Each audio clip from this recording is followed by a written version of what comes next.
Let's gaze indaba zo-1 KZN TV ufundalo samgiliswa kaNqulunga ngikubingelele mbukeli asikubhekele ihamba phambili osukwini namhlanje.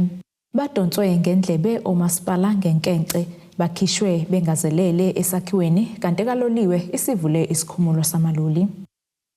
Kunxuswa kabaholi komasipala baqinise isandla ukuqinisekisa ukuthi zonke izimali kanye nezinhlelo zomasipala ziyakuthuthukiseni imiphakathi hayi ukusicebisa bona. Lokhu kudalule ungqongqoshe umnyango ezokubusa ngokubambisana nezindaba zomdabu esifundazweni KwaZulu-Natal umfundisi Thulasizwe Buthelezi ngesikhathi kuqhubeka ingqongqothela yenhlangano elawula ukusebenza komasipala iSalga yokubhunga ngezinkinga ezibhekene nomasipala ngenhloso ukuqhamuka nesisombululo. Le ngqongqothela yezithuko ezimbili ibibanjele eThekwini.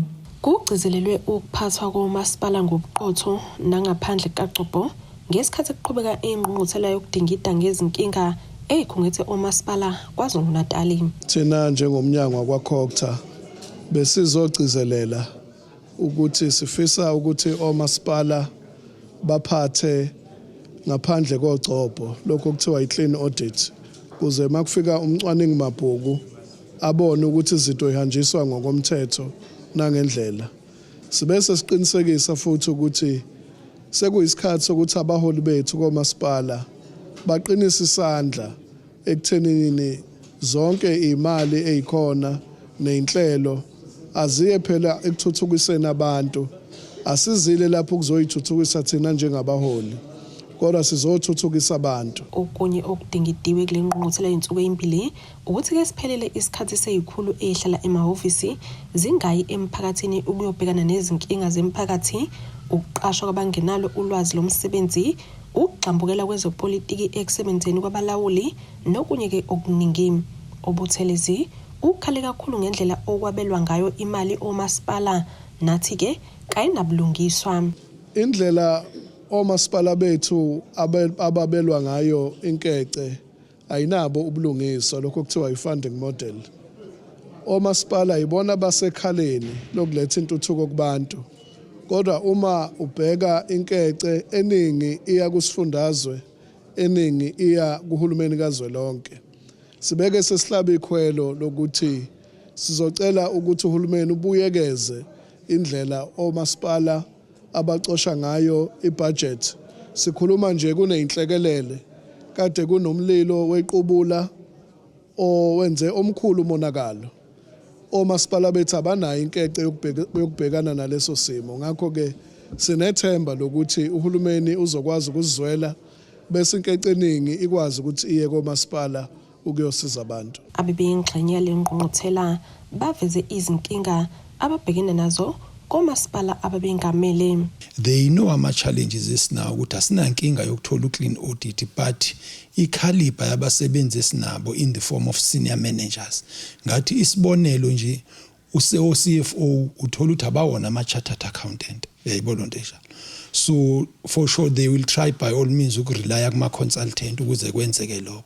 Ngoba u-CFO one-chartered accountant angasibiza kakhulu ngokwesalary. So aba-apply noku-applya la abagudi. Municipal manager uthola ukuthi la kuqashwa abantu abalidayo whether emabranchini kuma-region and municipal manager methu uqinisa isandla kulento esiyikhuluma la ye-consequence management. Ntambama abizelwe regional office. Kufanele kuthiwa bowuthini lapha emini. Uzokwenza njani? Yayibona nto. So sihlangabezana nalezo zinto ukuthi uCocta ayibhekwi issue yokuphepha ko-MM uthi mebonakala ukuthi u-MM unama-threats ngoba baningi asebebulewe akavikelwe so that ezokwazi ukuthenza umsebenzi. As ubuhle bezwe nje thina sinedolobha elincane liXobo where we only collect revenue 95% of our ward ethu from the 14 wards are rural. So lapho akutholakala lutho abantu abasebenzi, that is one high cry ekhona ekuhlaleni into ye-unemployment. Ey'ndabeni ze-1 KZN TV kube kuntomkhona Mvubu eThekwini. Abahlali kwisakhiwo iStrado nenkabeni yedolobha iTheku ngaphansi kwa-32 bathi ke bazolinda inkantolo kulandela ukukhishwa kule ndawo ngumuntu oqhamuke esethi ulithengele. Labahlali bathi bagculisekile ngolwazi oluqhamuke nomnikazi omusha ngoba bethi bona kade bafika kule ndawo kodwa yena wakhombisa ungayizinto abayishoyo. Omunye wabahlali uchaza kabanzi ngalolu daba njengoba kuvela ukuthi inkampani First Metro yiwona edayisele libhilidi kahulumeni kanye nomasipala iTheku. Company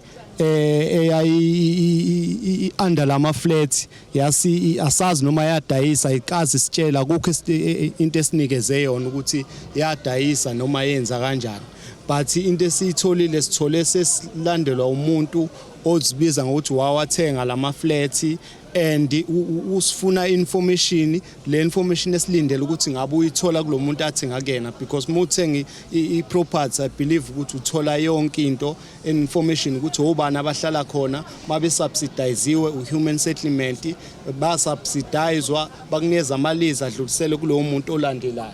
Bathika kwenzekanga kanjalo. Umnikazi wama flats esihlala kuyena sasine agreement naye akasatholakali, and nalabo abafikile ayikho information abayiletha kuthina, kunalokho bafika bazohlukumeza abantu babakhipha ngendluzula. Ukhansela weward usingeke bavume ihlale ngabantu egameni lemali. Lamabhilidi lawa kahle uFirst Metro akuwona kahle wakhe yedwa. Kunama stakeholders kahulumeni, kuno human settlement o involve we province no national. So ke sasikhulumisana nabo kuleyo level leyo ukuthi siyacela ukuthi lamabhilidi kukhulunyiswana between umasipala human settlement ibona abantu baka First Metro mawukuthi banenkinga ngawo. So abakwenzanga ke lokho, abakwenzile quietly bawadayisile lamabhilidi abangabazisa abantu phakathi ama-tenants. So ama-tenants asebona ngey'gora nje zifika izolo zizowakhipha. Kanti kusolwa nenkohlakalo ngalolu daba loleli bhilidi. Siyasola ukuthi iningi inhloso yobugebengu yenzekile kade kudayiswa lamabhilidi because government is not aware. The human settlement is not aware. Ngikhulumile human settlement. Umasipala is not aware, including ama-tenants ahleli phakathi lapha kulamabhilidi. They are not aware ukuthi amabhilidi lamabhilidi asedayisiwe. Ngotebogo Sibisi, wezindaba ze-1 KZN TV, kuChannel 261, ngiseThekwini. Umphathi wesikhumulo sokugcina impahla ngaphansi kwenkampani kalolu Transnet Richards Bay nyakathini kaMthaniya uphumelele ecele uthi ke inkinga esiminyaminya samalolo besibonakala emgwaqweni sekuyinto ngumlando njengoba bevuleke indawo lapho ezolinda khona uma esalinde ukuthi ke ayothulula impahla. Ucele uthi lesi sikhumulo sizonciphisa izigameko zokuhlaselwa kwabashayeli bentshontshelo nodizili. Alinganisela ke kumakhulu amathathu kuyaphezulu amalolo okulindela ukuthi ke le ndawo ikwazi ukwamumatha ngesikhathi ke zobe salinde ukuthi ke eyothulula noma athuthe impahla.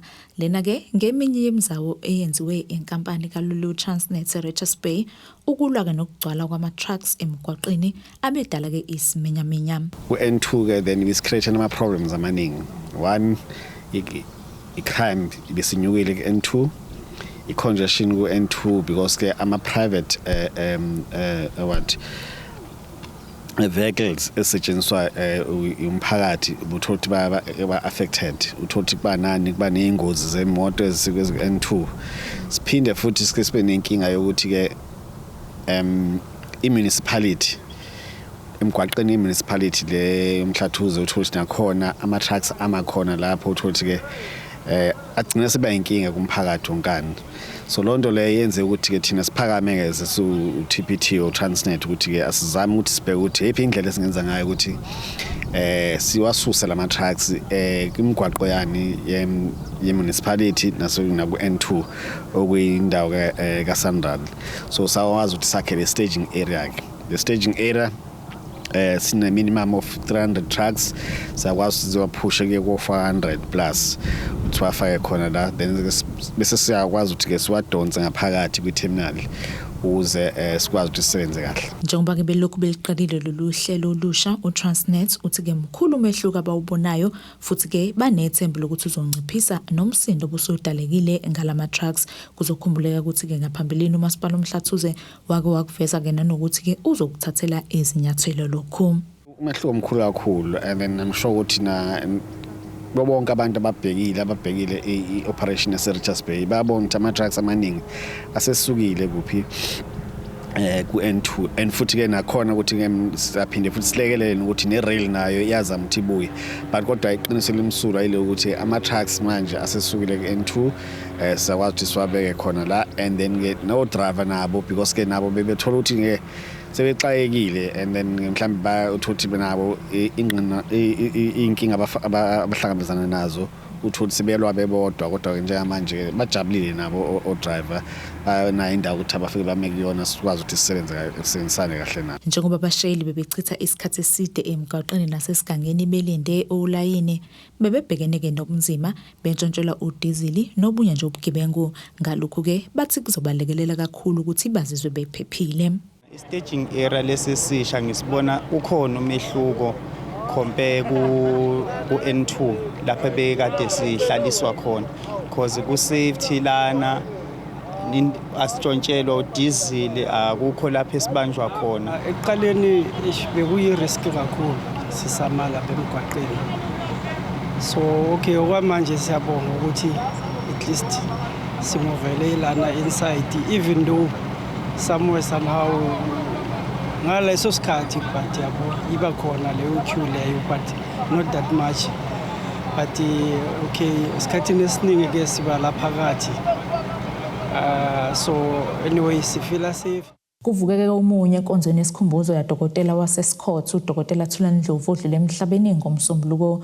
uNdlovu uchazwe kakhulu njengodokotela besebenzela abantu ngokweqile. Esikhulumi siveze ukuthi ke zilahlekelwe ngokudlula kwakhe kanti kubephinde abe yingxenye yohlelo lokwakhiwa kwesibhedlela iMtshezi Private Hospital okuyilapho bekubanjelwe khona inkonzo yesikhumbuzo. Umndeni waDokotela uThulani Ndlovu waseScott uthi uphumule ezidlongweni abebhekene nazo kusukela aqala ukugula kulonyaka. Lokho kuvezwe ngodadewabo enkonzweni yakhe yesikhumbuzo. Silimele kakhulukazi umama nobaba ngoba besebebhekwe kuye kakhulu.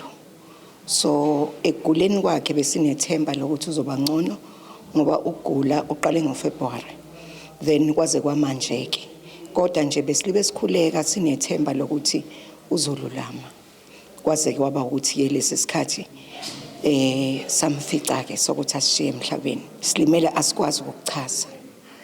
Asifuni kodwa ukusola ngoba yonke into inesikhathi sayo. Siyathemba ukuthi thina ngokwangaphezweni besamdinga ukuthi abe nathi kepha uJehova mayebona inhlungu ade kuzo wayesethi ngcona mphumuzi. Ubese inhlungwini ezinkulu kepha ke okuhle uThulani usebenzela umphakathi nomndeni wakhe. Inkonzo yaNdlovu beyihanjele nobuholi obuhlukene okubalwa imeya uMasipala Alfred Duma eveze ukuthi bashaqekile beumphakathi wonkana. Sishaqeke kakhulu ngokudlula kukaDokotela uThulani wakaNdlovu ebekudokotela obelekelela kakhulu la endaweni yethu iNkosilanga Libalele nothi ukuthi endaweni yaseNkosilanga Libalele kuphela. Ngikhumbula nje ngo2019 umeya waseMvoti umeya uMalembe ungomunye wabantu abavuswa uDokotela uThulani sekuvalwa amehlo. So bengesiyena nje uDokotela okuthiwa uDokotela waseMtshezi kodwa ube uDokotela olekelela iNingizimu Afrika yonke. So ngokuhamba kwakhe silahlekelwe kakhulu kakhulukazi la endaweni yakithi eMtshezi ngoba besabe kwaziwa ukuthi enebona umuntu mase kuthiwa akasavuki kuthiwa enihambise kwaDr Ndlovu ngoba kuyaziwa ukuthi enelapho ufika uthole khona ukuphila. Umyeza uthi ubhlungu ngokuthi uNdlovu angeke asabona isithukuthuku zesibhedlela asakhile. Njengoba nje silana sikuyi-private hospital ezinye zezibhedlela abasakhile ngokubambisana uyena uDr Ndlovu uDr Mzinyane kanye noDr Ntuli. Isibhedlela lesi ezizovula kakhulu amathuba omsebenzi engicabanga ukuthi mhlambe lo nyaka ngeke uzuphele bengazange enesize sivule kodwa ke konke lokho akasakwazanga ukuthi akubone umsebenzi awuqalile. Ngiyakhumbula nje ukuthi nesasika kanye nani la 1KZN sizohlaba isoyi lokwakhiwa kalesi sibhedlela njengamanje sesisemaphethelweni wayekhona uDr Thulani but namhlanje ngeke sesakwazi ukuthi abe ingxenye yokuthi akwazi ukuzivula. uNdlovu uzofihla ngomgqibelo ezindabeni ze1KZN TV ku-Ayanda Dube ngiseScott. Asithishelele ezitolo sibe siqhubeke nazo indaba zethu.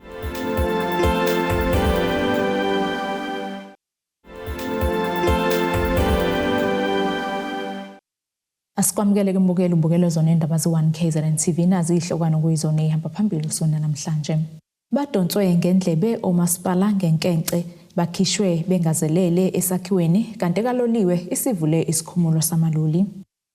Imbokodo yesize sakwaZondi kwaMpumuze Mgongondlovu ithi-ke yithuba elingandile ukuhlangana ndawonye njengabantu besifazane bezobhunga ngezinto ezakhayo. Lokhu kuvezwe abesifazane bebehambela umcimbi ukubungaza usuku lwabesifazane.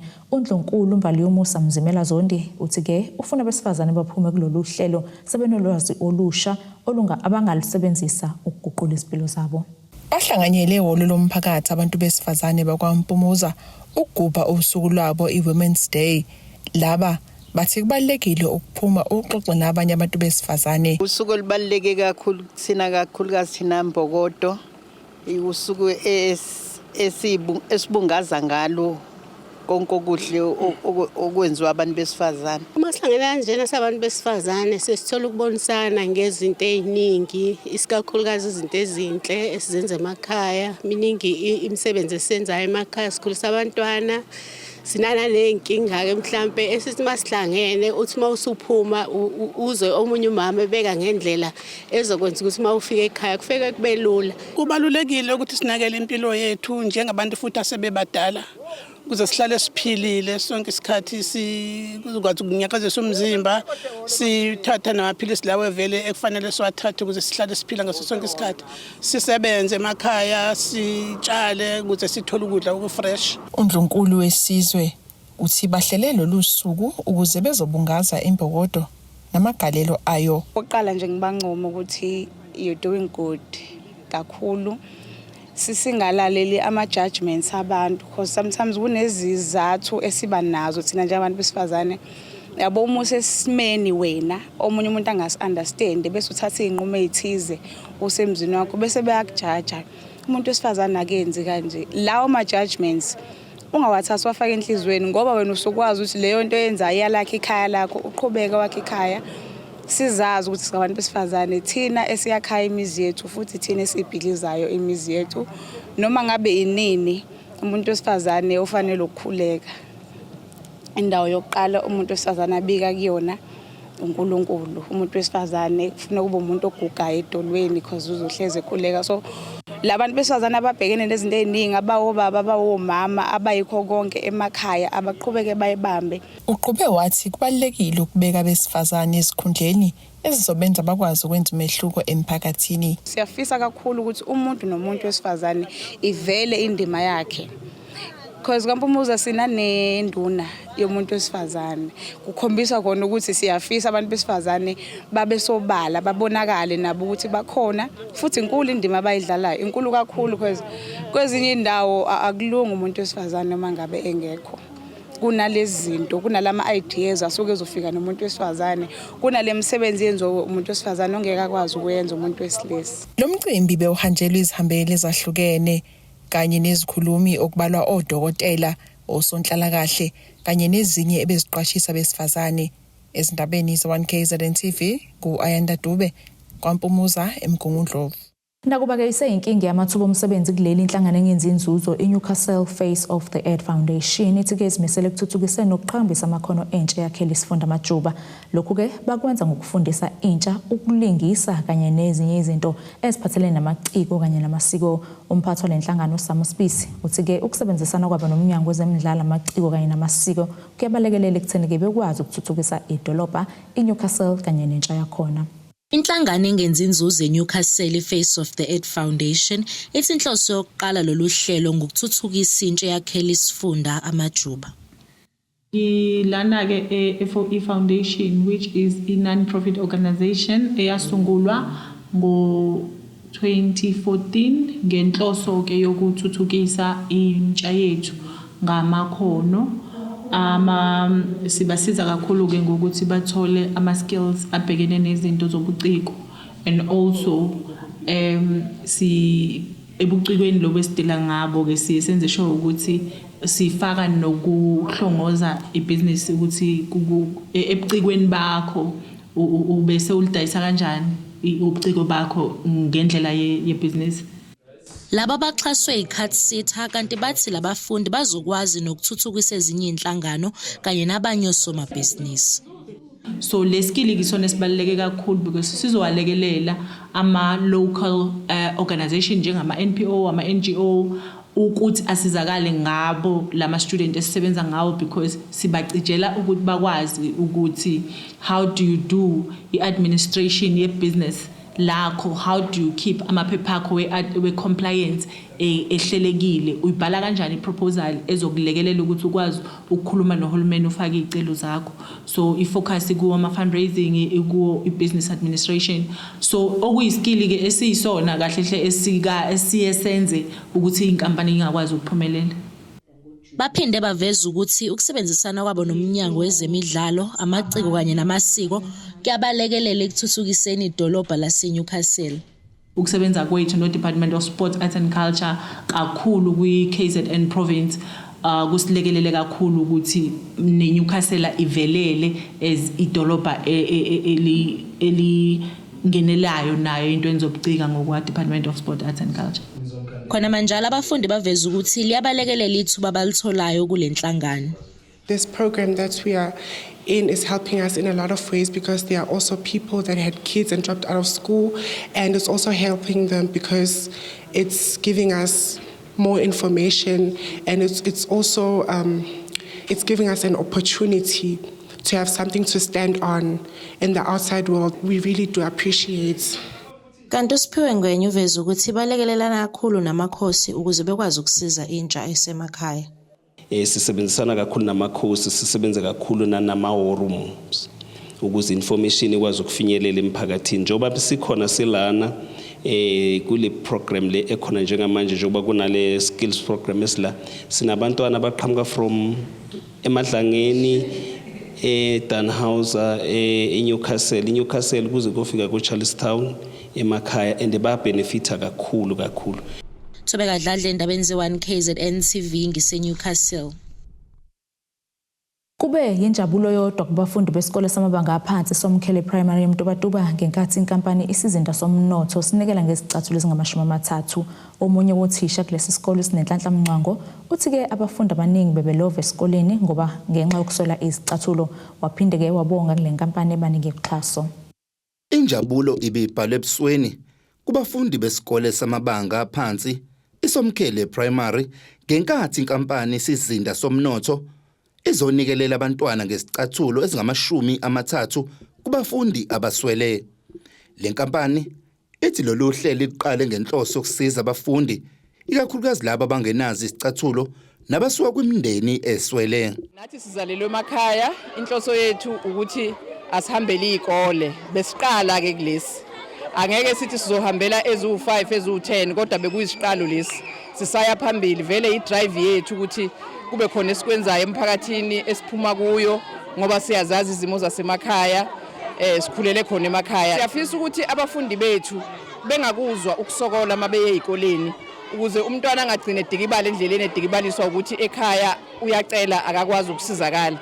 Lapha nje sishiye ama-pay awu-30 ezicathulo. Inhloso yethu yokuba size lana kubantwana ukube sizosiza abantwana abahlwempu ukube besizakale. Abaphathi bethu bathe abafuni ukuthi bebe nezingane noma endaweni abakuyona kutholakala izingane ezingenayo izicathulo. Uthisha okuyena owahlonza abafundi waphinde wacela noxhaso lwezicathulo kule nkampani usinenhlanhla Mngcango uthi isimo besiyisibi kwabanye abafundi kangangokuthi bagcina bengasezi nasesikoleni ngenxa yokuswela izicathulo. Kanti ubesedlulisa amazwi okubonga kakhulu kule nkampani ephonse esivivaneni. Siyabonga nje kakhulu ukuthi befike besisize ngosizo labo lobu sekuzosinceda nezingane zethu ngeke isagodola ngoba kusemakhaza and ezinye ziyalova nje mhlawumbe nibonile iningi beyingekho ngenxa yokuthi abazali beswe bebona isimo sokuthi kumakhaza ingane bese ingize esikoleni. Egameni labazali lo ngusihlalo wesigungu sesikole uzwakalisa okukhulu ukubonga kwazise kwemenye imindeni baphila ngemali esibonelelo kanti kweminye imindeni abekho abantu abasebenzayo. Kuyintokozo kakhulu lolu xhaso esithola kusiza nathi sizinda somnotho ukuthi bezoxhasa abantwana ngoba ukuxhasa umntwana kusuke exhaswe mina njengomzali. siyabonga kakhulu abasenzele khona. Le nkampani ezinze Richards Bay ithi sazoqhubeka nokusiza isikole ikakhulukazi esinabafundi abaswele. Izindabeni 1 KZN TV kubika uThabani Maphumulo eMtubatuba. Siphinde futhi sayitolo sobe siqhubeke nazindaba zethu.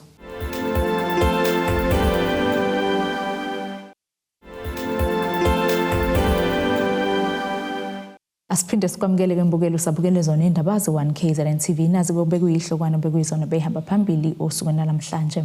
Badonswe ngendlebe omasipala ngenkence bakhishwe bengazelele esakhiweni kanti kaloliwe isivule isikhumulo samaloli. Ake sibheke ngosini yezomnotho.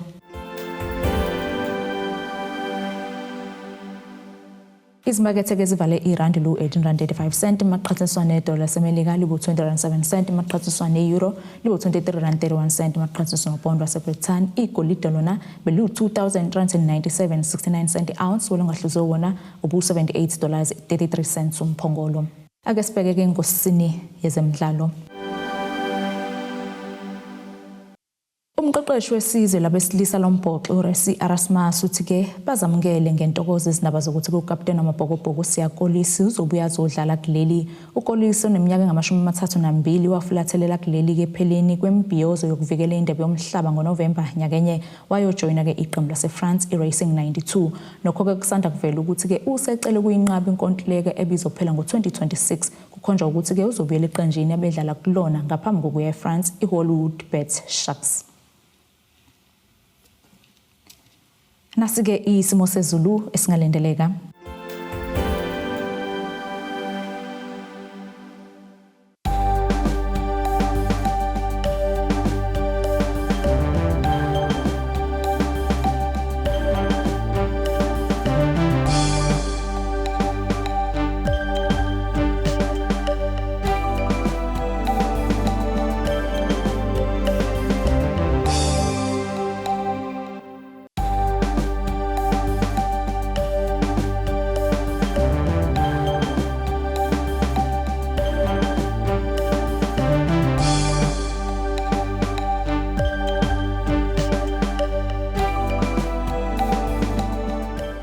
Bukelekeza kuqo bese kuphathele zona usuku namhlanje mina nawe ke sohlangana kusasa futhi ngase isikhathi esifanayo impela sonke manje.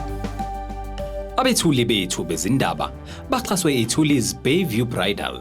Ungabashayela kulezi zinombolo ezivelile.